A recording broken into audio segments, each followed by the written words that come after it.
রাহাতের প্রকৃত পরিণতি পরদিন সকালে ক্যামেরা পাওয়া গেলেও রাহাতের কোনো চিহ্ন মেলেনি। সবাই ভেবেছিল সে হয়তো পালিয়ে যাচ্ছে, কিন্তু সত্যটা ছিল একেবারে ভিন্ন, আরও ভয়ঙ্কর। সেদিন রাতের ঘটনার পর রাহাত প্রকৃতপক্ষে দরজার দিকে ছুটে যাচ্ছিল।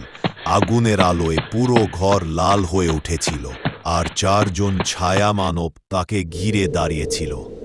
ঠিক সেই মুহূর্তে মেয়েটি তার দিকে হাত বাড়িয়ে বলেছিল, আমাদের আগুনে আটকা ছিলাম, তুমি এসেছ মুক্ত করতে।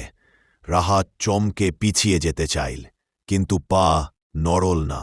মনে হল কোনো অদৃশ্য শক্তি তাকে টেনে ধরে রেখেছে। ঘরের চারপাশের আগুন ধীরে ধীরে মিলিয়ে যেতে লাগল, আর সেই আগুনের জায়গায় তৈরি হল এক অদ্ভুত অন্ধকার, যেন আগুন সব আলো গিলে ফেলেছে। হঠাৎ রাহাত দেখল মেয়েটার পুরো শরীর ফেটে যাচ্ছে, ছাই ছাই হয়ে যাচ্ছে, আর সেই ছাই সরাসরি তার বুকে ঢুকে যাচ্ছে। রাহাত চিৎকার করতে গেলেও শব্দ বেরোল না। মনে হল তার শ্বাস বন্ধ হয়ে আসছে।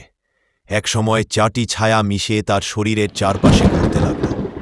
তারপর একে একে সব অন্ধকার রাহাতের ভেতরে ঢুকে গেল। ঠিক তখনই রাহাত বুঝল তারা মুক্তি চাইছিল না, তারা চাইছিল একজন নতুন দেহে।